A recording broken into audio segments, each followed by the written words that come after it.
Okay, welcome to the show, the podcast where what we do is we talk about leading questions and topics within forensic and criminal psychology, and the people we get to help answer these questions are experts. Today's expert is Dr. Terri Cole. How are you, Terri? I'm really privileged to be called an expert. That's really cool.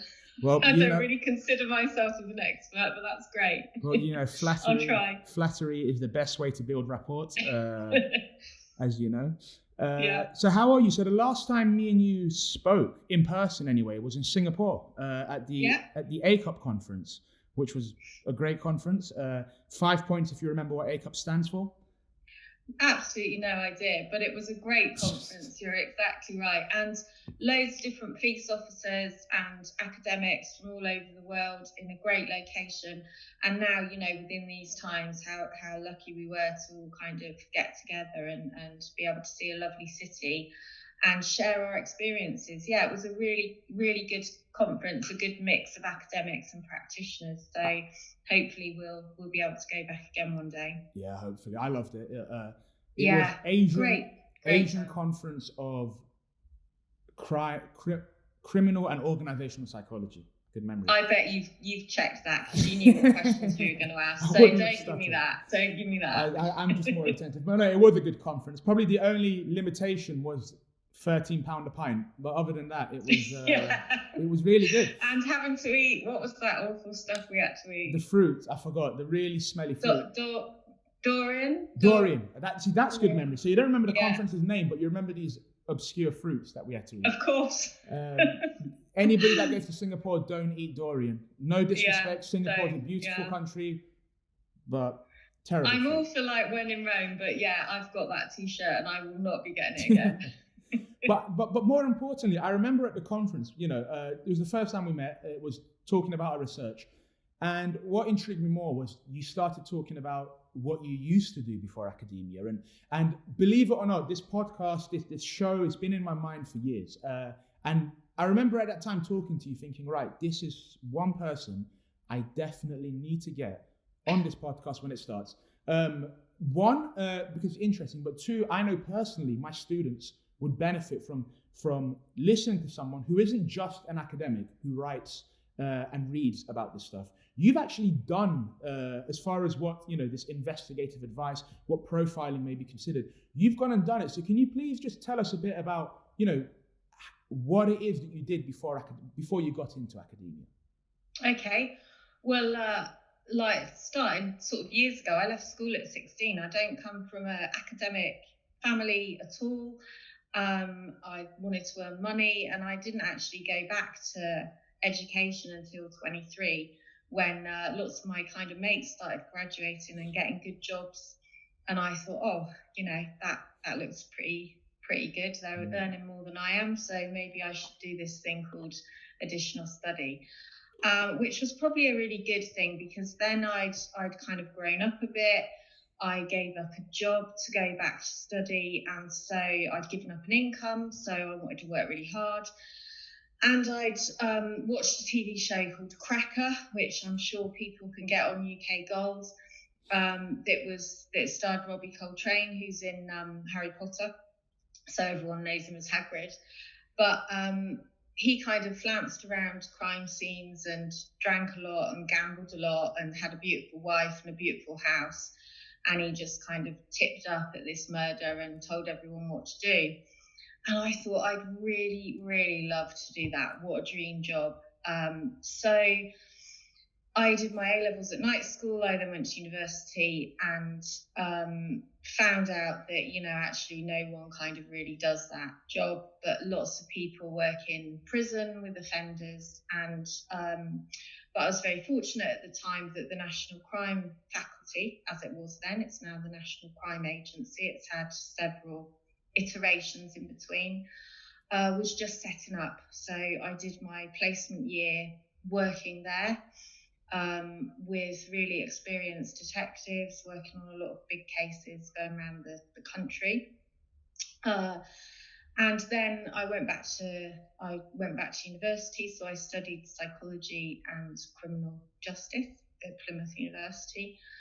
And then when I graduated, I went back and worked in the serious crime analysis section of the National Crime Agency, and then kind of worked my way through the civilian ranks. So I wasn't a police officer.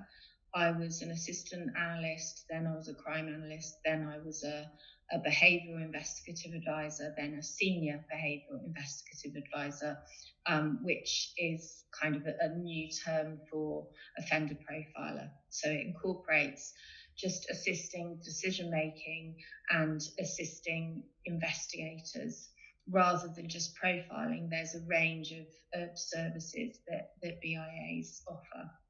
So yeah, that's kind of a potted history, if you like, of my career. I also decided I missed academia, and oddly, I was okay at it. I kind of liked it, and I did very well when I studied. I worked really hard. I don't think I'm particularly intelligent. I just worked really hard, and so I went back and did my PhD at Surrey part-time, looking at difficult to detect murder, and sort of did that whilst I was working. So then, yeah, a few years ago, I left and joined academia, set up a course in investigative forensic psychology at Bournemouth University, which I still run. Perfect. So I'm just going to go back a second. So, you mentioned this role of a behavioural investigative advisor. And a question that many ask is this offender profiling? If not, how would you sum up the difference between a behavioural investigative advisor and what many people who watch these TV shows consider to be an offender profiler? Well, I think profiling was how it kind of started. Going to a crime scene and trying to work out the features or characteristics or traits or demographic characteristics. So things like, age, previous convictions and so forth that the offender may possess. So that's how traditional profiling, if you like, sort of started and developed in this country. But I think as psychologists began to get involved in investigations, they realised that there was more that psychologists could offer investigations and serious crime investigations. Oh, excuse me, this is my cat. I want to say hello. We've got a second guest as well. The joys of What's the cat called? This one is Holly. I've got a Ben and a Holly. For those of you who have kids, you'll understand why they're called Ben and Holly. So yeah, the kind of role broadened because we realised that there were other things that psychologists could offer. So potentially, helping work out the different hypotheses about why a crime may have occurred or how it may have occurred. Looking at things like media strategy or interview strategy, or just prioritising the number of people that come into an investigation, looking at who we should focus on. So there were lots of kind of other areas rather than specific profiling that people realised we could assist investigations.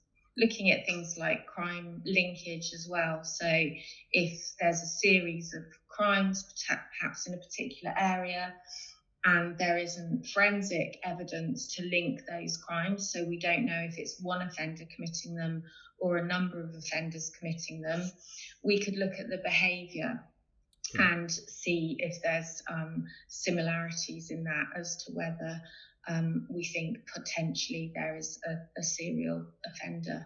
So there's lots of different areas. It's not now all about profiling. But as I say, I've been out of it a few years now, so I'm sure since I've gone as well, there may be other areas that have developed, even further, and other things that people do to assist investigations. And really it's this part of kind of evidence-based policing almost. So it's giving police officers or police staff some kind of rationale for some of the decisions, the difficult decisions they have to make. They only have a certain number of resources. They only have a certain amount of time to interview people. So it's really a case of helping them prioritise who to look at first, and how to engage with individuals in a professional way. Very interesting. So, if I was to kind of sum up this role, it was to say you were somebody who used the psychological theory and knowledge to help advise investigators in very serious crimes and help the investigation run smoothly and move it forward, and eventually, hopefully, lead to the identification and conviction of the likely suspect. It's interesting as well because one of the first things I say to my students when they come onto to my modules, or especially the master's course, is forget what you've watched on TV. You can't do that. That's to some extent non-existent. And then we have someone who's done it and they say, yeah, the reason I did it was I watched the exact same thing. I'm probably the only person that would admit to that. Most people would really kind of poo-poo the TV shows. And actually, I think one of the TV shows that I really think got it right was Waking the Dead. I really liked that because it highlighted the multidisciplinary nature of it. And by that, I just mean, you don't work in isolation in an investigation. The psychologist or the behavioural investigative advisor is a really, really small part. There are loads of experts and different people brought in. The investigation team, the detectives, are the ones that are working 24/7 and kind of doing all of the work and all of the actions. So I liked Waking the Dead, that it kind of highlighted that it is a team that's kind of brought in for a short period, and then it is multidisciplinary. So, you have a pathologist, you have a forensic scientist, you may have an analyst or a BIA, you have detectives of different ranks and so forth. So I liked that from that perspective because it kind of highlighted that. I've not seen it, but it sounds more realistic than a man with a walking stick that walks to the crime scene and goes, "You're looking for someone." I've got the answers. Yeah. Saying that, a really dear mentor of mine told me very early in my career that if you want to be a good BIA, you need to read Sherlock Holmes. So, and that's because he made phenomenal inferences. Yes, he didn't always back it up with evidence, which, we would really advocate doing. So we would back our advice with statistics from previous cases that we've worked on. So if something happened, if we had a case now that was really similar to lots of other previous cases, we'd see what had happened in those cases, or we'd base it on research that had been done and so forth. So Sherlock Holmes didn't kind of overtly articulate that. But what he did was he made great inferences. And just a mentor of mine said, you really should read Sherlock Holmes. So, any budding BIAs, dig out the old Conan Doyle, because he kind of knew what he was talking about in certain respects. Hopefully for inspiration rather than copying his inferences and saying, here it is. And maybe don't get addicted to cocaine or whatever he had a penchant for. Possible occupational hazard. I don't like telling people how to live their lives, but it may have a financial impact, to say the least. You've actually hit a really interesting part, and I wrote a book a couple of years ago, and we tried to develop this idea about resilience in this role, because it's kind of often overlooked that even if you're not at a crime scene with a dead body, the kind of weightiness of working in this field.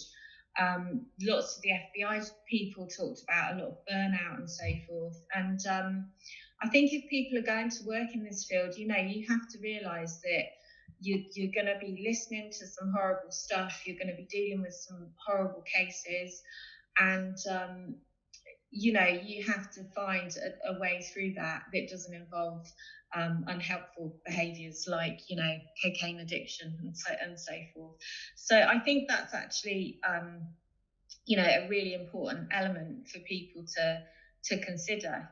Working in in a hospital or as a police officer or a bit more far removed doing work like this, you still do have this weight of other people's sort of horror in your mind. So you have to work out how and if you can kind of cope with that. You must have seen some things then. I mean, within this role, it must have, certain investigations must have surely had a toll on you. And if you don't mind me saying, as someone, I'm guessing you had children at the time, or was this afterwards? That must have also had some impact, no? Yeah, I think people within policing, when they have children, and I think like generally you have a very different impact. It impacts how you view life sort of more generally. But yeah, the one thing I would say is, well, two things really. Firstly, sometimes it can be really odd things that affect you. So, I remember dealing with a case once, and it was my friend's birthday, was the same as one of the victims. And I was like, whoa, I really don't like that. And, I dealt with lots of horrible stuff, but that one little feature really kind of upset me. And I was like, oh, I don't know if I can, do this one. So sometimes it's really bizarre little odd things that you think, I really don't know why that's upset me, but it has, and you just have to accept that, recognize that, talk to your peers and mentors about it, and kind of work your way through it. But the other thing is, and again, I've written about this in the past, is that you do become a bit hardened. And I wrote about an example of when someone came to me with a case that they found really disturbing. And I was kind of disturbed that I hadn't been at all disturbed by it. Was it a murder? Because you kind of get to a sort of resilience level or a professional level where you become so distant from it, it's very easy not to kind of think of it as a person, or to just look at the like data that you've got in front of you.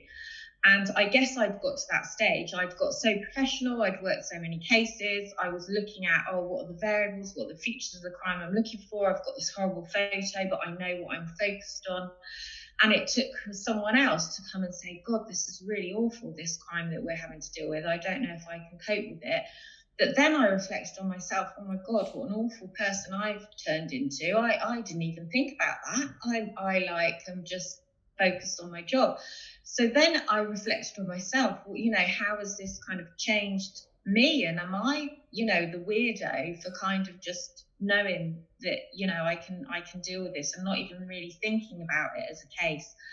But, it's a defense mechanism. It's kind of healthy. It's the way that people have kind of sick humor in, if they're nurses or whatever, you have to kind of cope with these things. But I found that really an interesting development, and it was significant in my career that I suddenly remembered that, actually this wasn't just a really interesting case. This is a person and someone's lives, and it has affected my staff and, other people as well. So I know that's a bit of an aside, but I think it's a really important issue that doesn't ever really get talked about. For sure. I mean, the research has shown that within, within hospitals, you have doctors, surgeons, nurses who they learn to almost be slightly less empathetic in certain cases to kind of protect their own emotional well-being. That's really interesting. Would you say that was a matter of you almost becoming desensitized to the shock of finding out another person's been murdered or raped and murdered? Or was it more so that you were using coping mechanisms to kind of process and deal with the adverse effects? Probably a mix, and it's not really conscious either. So people would say to me, I think generally police officers are amazing at remembering all their cases. So they'll know the details, in my experience, of cases they've worked on years ago, and they can remember the intricate details. I really blank it. So I've been back to cases and people say, I remember you worked on this job with me. And I'm like, God, I'm a bit, I'm a bit better at operation names, but victim names, I blank. And I think that's an unconscious defense mechanism, because I think that's probably what personalizes it. I remember the details of the case, but the names I'm really bad at. It might be general. I'm bad at remembering people's names anyway, aren't I? What's your name? You called me Peter this morning, so yeah, no. So it may be general, but I think I probably do like get it out of my head, and that's probably quite a good thing. I don't know. Absolutely. But yeah, I think it's something that people don't really consider, and it's a serious point. You have to be a certain type of person to want to have loads of books on murder and rape and terrorism and stuff. It's like, I've seen your book it's collection. Fascinating. Some people think it's crazy. Yeah. But you and I, we both love that sort of stuff. Oddly so, yeah. So would you say even today now, I mean, not that you encounter murders out on your doorstep, but reading or hearing about murders, would you say you don't feel like it affects you as much as it would affect the average person? I don't know, actually. I think I recognised that the unit in which I worked dealt with the sort of really unusual echelons, if you like, of criminal behaviour. We would get the really sort of unusual cases. And I do have to say, particularly in relation to murder, and the murders that I would work on were the more kind of difficult to detect ones. So ones where you didn't really know who did it, or there wasn't a relationship between the offender and victim. So those types of murder, we're really good at detecting in the UK. We have really high murder detection rates. So I kind of know that. So my pragmatic head goes, these are really unusual. So I'm not sure if I'm hardened to it. And I think any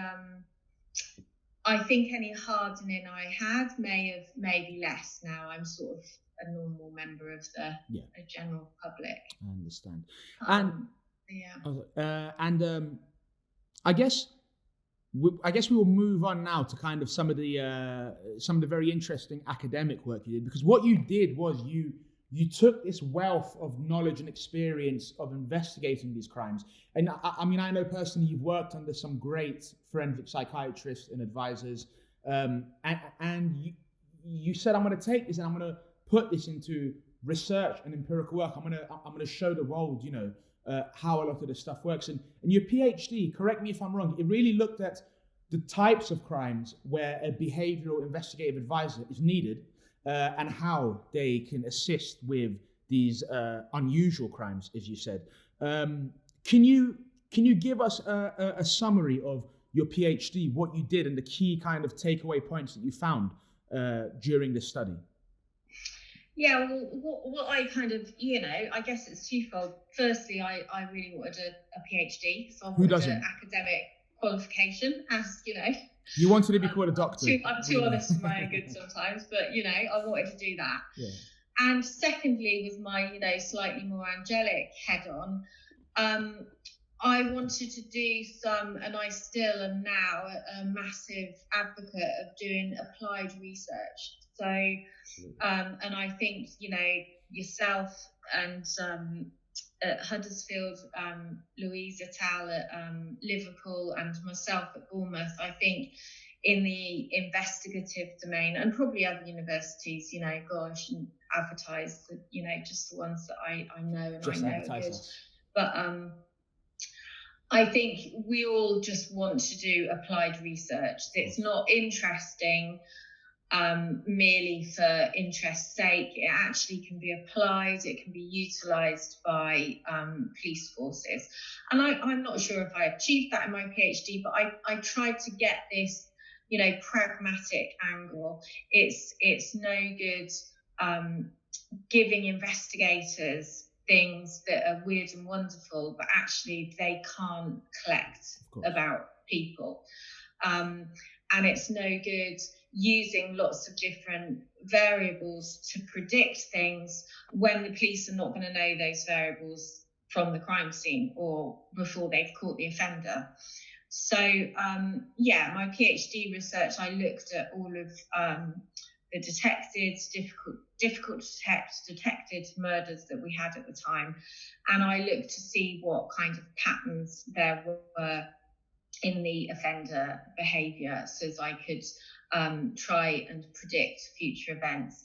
And actually, we've just been utilising that in other areas as well. So I've just done some work with a master's student, for example, looking at missing persons, so missing children, and how we can maybe predict which ones are going to repeatedly go missing, for example, or which ones are just maybe have run away for a one-off. So I think we were talking earlier about, the different kind of statistical techniques, the different kind of research methods that are available.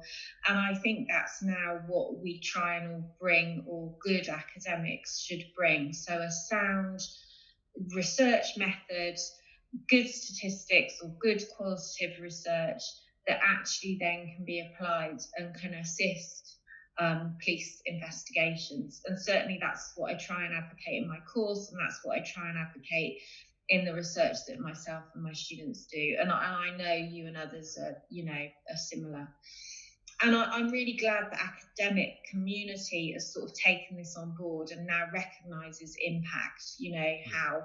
So as you know, Dara, but for the purposes of everyone else, now we actually want to make an impact to society. It's all very well publishing in highbrow journals that maybe the general public never read, but actually, can we impact police practice? Can we impact what people do and how they do it? So I think that's a really, really good step in academia, in trying to kind of bridge the gap and actually make a difference to society. Interesting. Sorry, I've gone off on a way tangent. No, we like this. I think that's a kind of slightly more important. Of course, yeah. And you're absolutely right. I mean, it's so well, publishing for the sake of publishing, but I mean, you've got to remember who is the key audience. And whilst other academics reading your work is good, if you're talking about criminal investigations, your work should actually help criminal investigations, not just inform other students and researchers. And I mean, that's one reason I really wanted to bring you on this show, because whilst there are many academics who just read and talk about it, you are someone who's done it. And there's this term, pracademic, which does sound like... I only heard this morning, pracademic. Sound like I'm calling you a bad name, but it's actually making sure that your arguments and your theories and your research is actually useful to those that need it. So I'm going to move on to one of the key questions that everybody asks. And the reason people ask this question is because the media has distorted what people think offender profiling is and how it works. Namely, Silence of the Lambs was an interesting one, because it was heavily influenced, the book, on what the FBI officers were doing in Quantico. But the question I want to ask you is this: does profiling work? $1 million question, isn't it, really? I think profiling has got a place, and definitely Behavioural Investigative Advisor has got a definite place within policing, because it gives some evidence for some of the really difficult decisions that have to be made. And if you've got, 500 persons of interest in an investigation, then kind of rather than starting at number one and going through to 500, it is a way in some instances where you can prioritise who to look at. So the measurement of whether it works is a really difficult measure to do. I mean, people have tried to do it. Absolutely. And it's quite interesting that the way profiling measurement has developed. First of all, people kind of questioned senior investigating officers to see if they found it useful or not. And, the results were mixed, but generally they found that it added something to an investigation. Then people tried to do kind of ticky box factors on did people get things right or wrong and so forth. But again, there are lots of issues with that. Because a lot of the cases that are worked on don't get detected. So is that because they're difficult to detect and that's why we were called in? Is that because the advice was rubbish? Or is that because it just wasn't going to get detected anyway, because there's lots of other features within the investigation? So there's no ground truth in kind of academic terms. A lot of them aren't detected, so you don't know ever if you're right or wrong. The other thing that anyone knows anything about psychology is that it's based on probability. So if, for example, I had a case where a street worker had been stabbed and strangled and left in the street, and I looked at all my previous cases like that, and I found that most people that had killed that person in the past, in other cases, was a client of the street worker, male, aged 30 to 40, for example. If I was going to an investigation, they may be the sorts of parameters that I would say it's likely to be a previous client, etc., etc. If it were wrong, if it was a female who was aged 80, when I went to my case the next day, if I had the same case, I would still give the same advice, because that 80-year-old female would be considered an outlier. So if I had a best guess, if I still had to kind of do a profile, I would have been wrong, but for the right reasons. And that sounds like a really kind of rubbish phrase, but it's exactly right. If you can justify why you said it, sometimes you are going to get it wrong, because psychology is based on probability, not fact.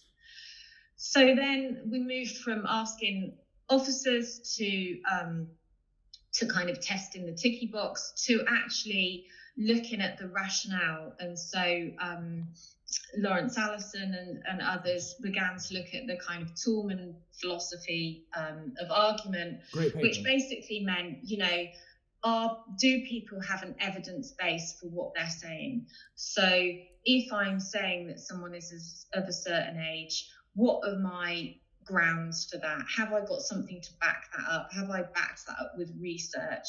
And if sometimes the cases don't fit that, have I explained that as a caveat? So I think, a very long-winded way. I think it works in some cases. I think when it doesn't work, it has a good rationale for why it hasn't maybe worked. And in psychology, because we're based on probability, we shouldn't expect it to work all the time. What we do want it to do is to assist the investigation. It's never going to say this person committed the offence, but what it might do is guide the investigation and the actions that are taken. Yeah, absolutely. It's interesting. There's a lot of things I'd like to dissect on what you said. Perhaps one of the most pressing ones is how many 80-year-old sex worker murderers have you actually met? But no, none. None yet. Never ever. Yeah, exactly. It's possible. But I just want to draw on something. So sorry, Darren, to interrupt. I can remember, reading papers that serial killers were only white, and that serial killers were only male. And I'm not going back, 500 years. But at the time, that's what the data was saying. There weren't any people that weren't male white. And, now, some of the older theories about criminality are kind of poo-pooed. But at the time, that was if you had your best guess, that was what it would be. And we now know that, there are lots of different types of serial killers and so forth. So again, it's an interesting point. As you say, haven't met an 80-year-old killer of sex workers who's female yet. It's interesting. No, but absolutely. It was only a few decades ago. There was research in America where they found the majority of serial killers are white men, and then you think, well, it's in America. You are going to get they're proportionally higher. But going back, you talked about this kind of does profiling work? And to be fair, academics and practitioners have attempted to see, do previous profiles help? And they have tested it. Lawrence Allison from Liverpool, I believe. He's done a lot of work in this. A lot of his papers I always send to my students to study about how to measure it. I think he is one of my favourite academics. I think Lawrence does some really excellent work in this field. Absolutely. Yeah, if people are interested in reading this area, I would always advocate reading Lawrence's work. But interestingly, one thing he found was, again, is this testing the effectiveness. And they asked a lot of senior investigative officers, were these profiles helpful? And the majority said, yeah, it was good. But one thing they identified is there might be a potential for what psychologists call the Barnum effect, which is where we try to make sense of abstract, we try to find meaning from abstract information. And it's the same reason why people believe horoscopes. If you believe in horoscopes, I am not slating you, you do you. But people read something vague and place meaning in there and go, well, that's definitely applied to me. And some say this might be a similar process with profiles because I think they found something like only 31% of the statements made were falsifiable, as in you could actually prove or disprove it. So there is that effect. And the other thing was, you mentioned this idea of evidence and grounds, and where I think in another paper they found that around 80% of statements made by profilers in the report they didn't justify the grounds behind it. So, for example, they'd say, the offender is likely to be in his late 20s, but they didn't explain why, and that's a big number. But this brings me on to my next question. There are almost two opposite spectrums of profiling. On one hand, you've got this very academic approach, which is everything we do, there needs to be evidence. There needs to be data that supports it. Then you've got this other kind of this investigator's approach, or some call it the clinical approach sometimes, which is based on my experience, based on people I've worked with in the past. I believe that this is the answer, and that's why I'm giving the answer. And the latter is orientated with the FBI approach, where it was very, very much skilled profilers could use their intuition. They'd done it before. Whereas the academic approach is, it doesn't matter how much you know, we're looking at the data. And from someone who has worked on criminal investigations, studied investigation, researched it, obviously I know it's not necessarily have to be A or B, but where do you stand on this spectrum? What is the correct way to go about doing it? Should we just leave experienced investigators and just assume that their advice is golden because of what they've done, or should we be always asking for evidence and statistics? Okay, really good and interesting question, Darren. This is cool. I like this. Thank you very much. I've done my research. So first, back to like the Barnum effect and talking about like how we word and how we write BIA reports.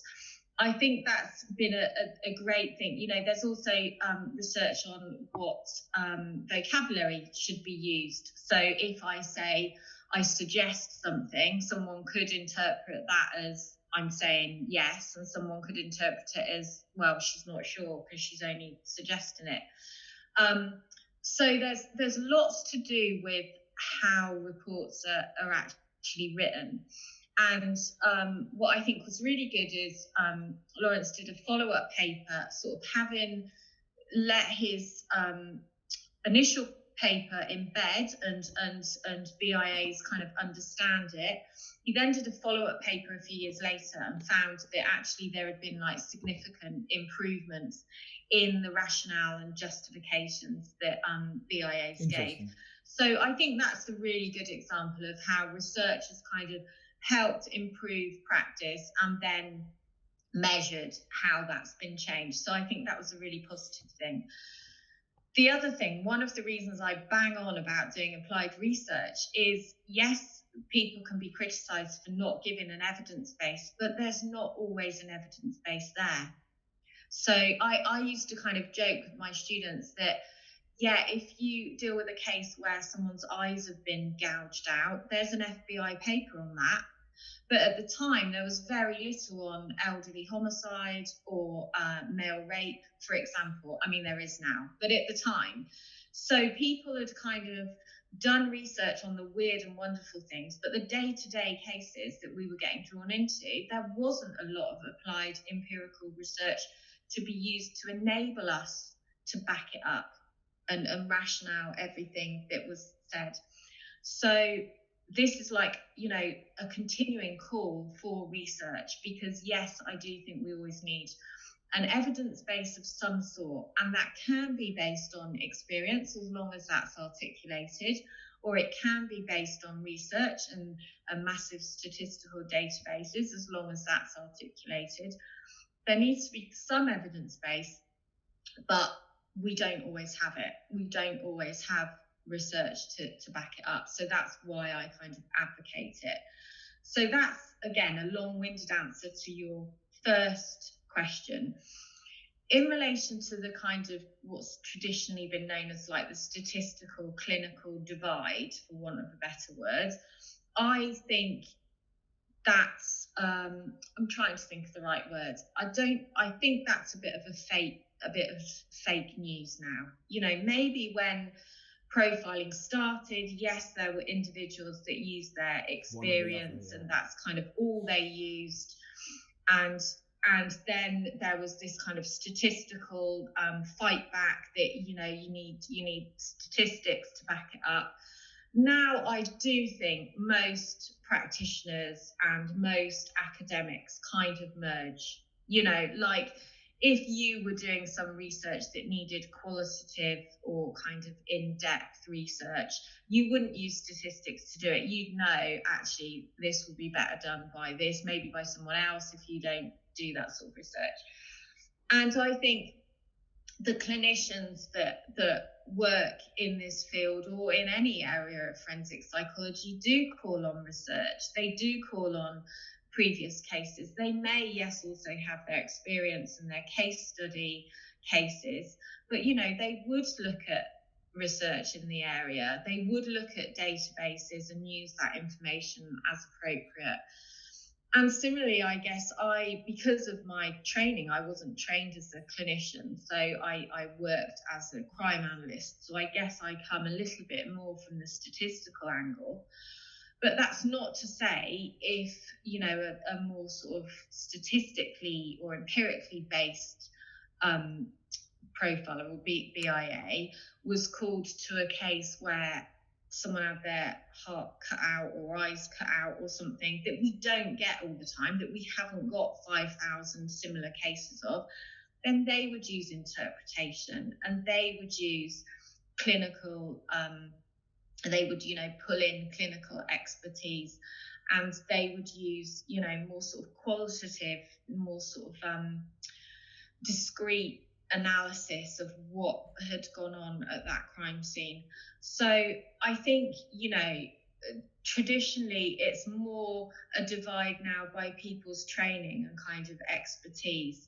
I actually think in practice, either in academia or in practice, I think the two are far more merged. And I think, people are professional enough to know when they need to call on others for help, or when they need to read a book or do a bit more in-depth analysis, because this is something that we can't solve merely with statistics. Does that make sense? Absolutely. It's a more pragmatic approach to doing this. And I totally agree. It's almost like it turned into tribes, like many people think the FBI's approach was completely random and intuitive, but even they followed some rigid, ideas, and they did attempt to do the research. But I understand people do sometimes get separated and think you're either A or B, when, as you've said, it's not always one side versus the other. There's good applications from both sides that we need to use. So that's interesting to know. And you're right about the FBI research. People criticize it. Is it actually a dichotomy? It does, is there really these kind of subsections? And people have looked at the fact that maybe that that isn't the case, and it was based on semi-structured interviews of only 36 people and so forth. But on the other side, we would find it really hard to gain interviews to 36 serial, For sure. sexual homicide offenders. It's a great sample from that perspective, and it got the ball rolling. It started research, which is what published research is about. You publish something, someone else does it better. So even with, research like that has been heavily criticised, they did some great work and some great stuff, and they were real pioneers. So, and, I met Hazelwood, actually. I had a really nice lunch with him once, and I learned so much from him and his experience. For those and of you I've seen John Douglas talk a long time ago, and, it's... they did some really great work that I don't think we should underestimate, but that's the brilliance of science. We can develop it, and we can, see if it replicates. If it doesn't, that's it. Let's come up with another theory and so forth. So, there are pros and cons to all types of research, and I think good researchers and good academics just need to recognise that and pass that on to investigations. This bit's good, this bit's not so good. So it's up to you to make a decision whether or not to use the advice. And for those of you that aren't aware, Roy Hazelwood was one of the key profilers from the FBI's Quantico unit. And the FBI initially, they interviewed 36 serial offenders, and a lot of their profiling approaches were based on these interviews. We don't really There's know. that Netflix show, isn't there? Mindhunter. It's good. Mindhunter. Yeah, I've watched some. Yeah. Mindhunter, that's it. So that's kind of based on what they did, isn't it? I normally hate Anne these Burgess as well, the clinician that came in. I actually got my ex's nan to buy me she started talking about exes, patterns and motives for Christmas one year, and it was before the days of Amazon where, bless her, she could just, click a button. She had to actually go into the shop and order this book, Sexual Homicide, Patterns and Motives, for, her sort of stepdaughter-in-law.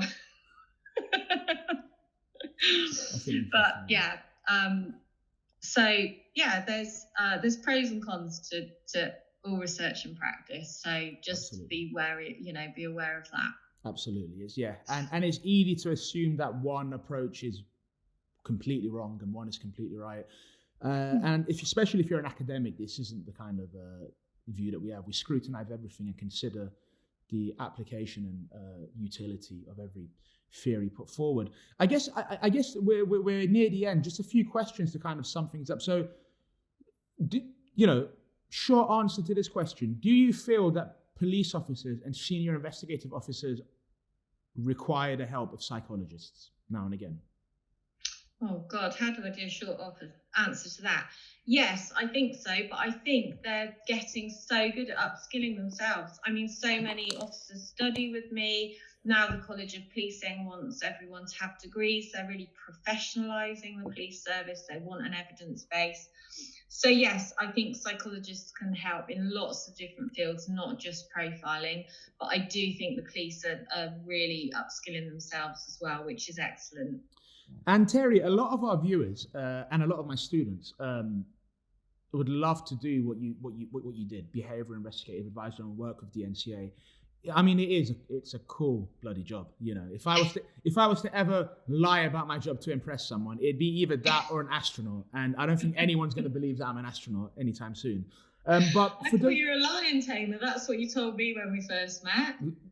That's just because I smell of animals. So I was trying to cover that. But no. For those who are interested in getting into this role, not necessarily a behavioural investigative advisor, but working with the NCA, working with contributing to investigations, what is the best way what's the route to go down to get here, to get there even? So, most people, I guess, now would have some sort of degree in psychology or something. I mean, not necessarily. And obviously, I run a master's course at Bournemouth. I'd strongly advocate that you do either my master's course or Dara's master's course, or, some of the other good master's courses that are in the country. But I would look at the ones that are kind of more specifically focused on the investigative side, because, rightly, most forensic psychologists work in prisons and in hospitals, so most courses are based on assessment and treatment once you've kind of caught someone. So I think what I would say is, if you are interested in the more investigative side, then look to doing some kind of a more investigatively based degree course. I would also look at who actually teaches on the course. So I would look at their publications, their background, and make sure that they do actually do the teaching. I think is really good advice. But in terms of jobs, I mean, it's a lot cheaper for the police service to employ civilian people rather than police officers. So there's a myriad of civilian roles now within policing. And so the NCA recruit lots of people in various guises. I worked in the serious crime analysis section, so that's still going, and that's where a lot of people work. But they also recruit directly to become NCA officers, and also individual police forces have lots of different roles. So civilian investigator, analyst, researcher, lots of jobs now can be done by people that have graduated, and my students have gone on to get lots of different jobs within the field. Amazing. As I'm sure yours have as well. Yes. Yeah, very proud of many of them. Absolutely. I was in a meeting the other day, and one of my ex-students was like in the meeting. So I was in a meeting with the police, and I was like a little proud mum sat there, and she's now running a project where we're trying to sort out placements and stuff, and it was really, really lovely. And you kind of feel like a proud mum when you see people going on and doing well in their career. So it's really, really nice to see. Yeah. It'd be funnier if you get arrested by one of your former students one day. That would be more hilarious. That's your bag, Dan, not me. I'm far too clever for that. Very true. And we're going to finish off on a question that kind of deviates from this, but a question that many people find interesting. As someone who contributed to the investigation of some obscure and crazy crimes, you would have, I'm sure you would have come across some crimes of homicide where they were very unusual, possibly very distressing, and the motive was not always revenge or financial. When you get crimes like this, where there is mutilation present, where there is something unusual going on, what are the key causes in your experience or opinion? What makes some people carry out such crimes, do you think? Wow, that's another kind of $1 million question, isn't it? And I guess, theoretically what people would say is it's likely to be a massive, explosive combination of lots of different things. So I think, sometimes motive is very difficult to ascertain. Sometimes the offenders themselves don't know what the motivation is. And often it's not just kind of one thing. It's, maybe part upbringing, part biology, part, circumstances and context within which they find themselves. So it's really difficult, and that's probably part of the reason why I'm really interested in this field. I kind of, I understand theft. You haven't got money, you're hungry, you want drugs or whatever, so you need to steal. Whereas things like sexual homicide I can't really comprehend it. I don't really get it, and so I want to get it. But it's some people's personality. It's there's so many different factors, and I think it's simplistic to just think that there would be any one thing that kind of triggers people into this. I understand. Thank you. And finally, I've said finally 5 times, but finally.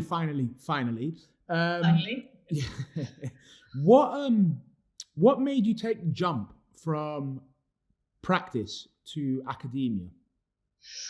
Well, there was a cut in services, and so I got offered some money.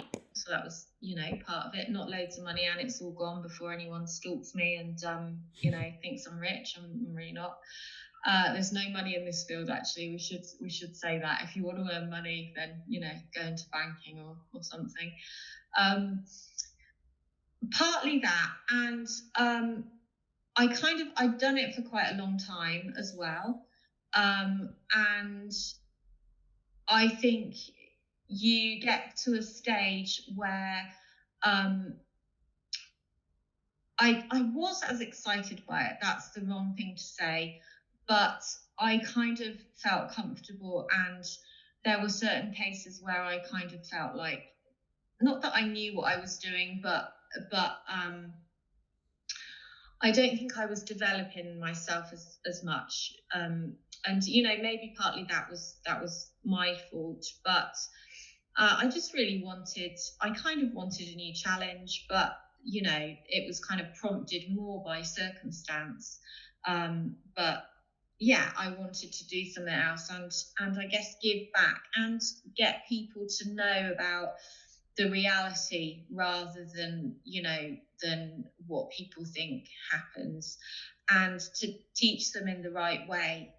Really important things like not going beyond your boundaries of expertise, not thinking you know things when you don't, is really dangerous in psychology. Yeah, absolutely. So I wanted to kind of train people the right way as well, I guess. Okay, fantastic. Well, you're a fantastic academic. You're running a great course in Bournemouth, so I am glad that you've joined this field. If you